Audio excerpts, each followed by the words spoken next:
Good morning, 6th class. Welcome you in your social science class. Today we are going to start reading of page number 3, chapter number 22. ठीक है, we are going to start from representative democracy. क्या होती है representative democracy? Let's start. In a vast country like India it is difficult to devise a method for the direct participation of the people in the governance of the country. तो एक India जैसी country जो बहुत vast है, ठीक है, एक ऐसा मेथड अडॉप्ट करना जिससे सीधे सीधे लोगों की पार्टिसिपेशन हो कंट्री की गवर्नेंस बनाने में, ठीक है, तो वहाँ पे डेमोक्रेटिक गवर्नमेंट ही सूटेबल होती है. Therefore representative democracy has been adopted in India. इसीलिए रिप्रेजेंटेटिव डेमोक्रेसी अडॉप्ट की गई इंडिया में, ठीक है. Under this system people elect their representatives who govern on their behalf. इस सिस्टम के अंदर क्या होता है बेटा, लोग जो हैं वोट डाल के अपने रिप्रेजेंटेटिव्स, ठीक है, अपनी गवर्नमेंट को खुद चुनते हैं जो लोगों के बिहाफ से फिर पूरी कंट्री को गवर्न करते हैं. This means India is indirectly governed by the people through their elected representatives like panches, municipal councillors, members of legislative assemblies, members of parliament, ठीक है. तो इस वे में हमें पता चलता है कि इंडिया जो है इनडायरेक्ट वे से लोगों के द्वारा ही चलाई जाती है, ठीक है, सरकार जो है लोगों के द्वारा ही चलाई जाती है.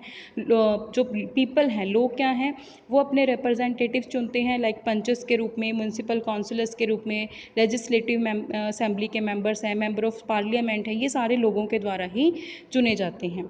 India is the largest democracy of the world govern by a democratic government. तो इंडिया जो है बहुत बड़ी कंट्री है, ठीक है, जो जिसमें डेमोक्रेटिक गवर्नमेंट चलाई जाती है. A democratic government is a government of people for the people and bye the people. ये बहुत इंपॉर्टेंट है बेटा.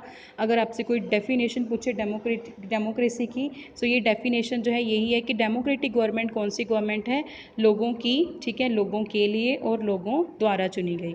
The people of India have the power to govern their country through their elected representatives who take decisions on the behalf of people. तो जो लोग हैं India के, ठीक है, उनके पास पावर है कंट्री को गवर्न करने की, जिसके थ्रू वो इलेक्टेड जो रिप्रेजेंटेटिव हैं वो डिसीज़न लेते हैं किस बिहाफ पे, लोगों के बिहाफ पे लॉ बनाते हैं, कानून बनाते हैं और लोगों के इंटरेस्ट का, लोगों के काम का और लोगों की भलाई का पूरा पूरा ध्यान रखते हैं.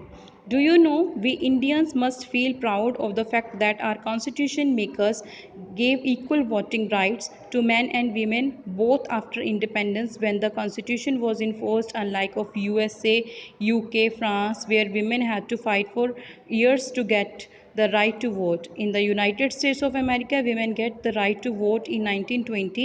In UK, they were given voting rights in 1928, whereas in France, the women were given the right to vote in 1944. तो कहते हैं हम इंडियंस को प्राउड फील करना चाहिए क्योंकि हमारे कॉन्स्टिट्यूशन जब बना था तो इमीडिएटली फ्रीडम के बाद मैन और विमेन दोनों को ही इक्वलिटी का एक राइट दिया गया जो था राइट टू वोट, ठीक है.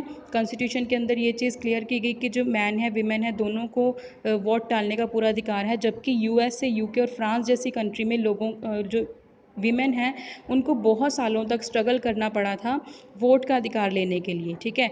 यूनाइटेड स्टेट्स की अगर हम बात करें तो उनको 1920 में वोट का अधिकार मिला था वीमेन को.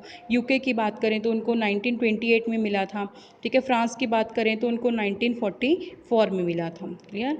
Peoples participation. अब लोग पार्टिसिपेट कैसे करते हैं? Participation of the people in the election process of the country at various level is based on universal adult फ्रांचेस.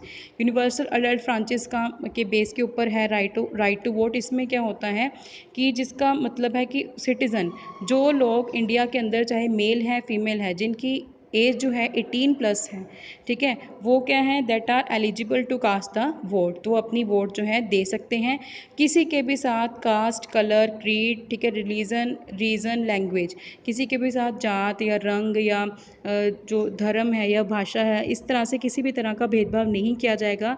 सभी लोग सभी संप्रदायों के सभी धर्म के वो राइट जो है वो अपना वोट जो है वो कास्ट कर सकते हैं.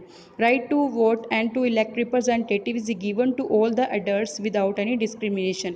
बिना किसी भेदभाव के सभी को जो है मतलब कि राइट टू वोट वो दिया गया है.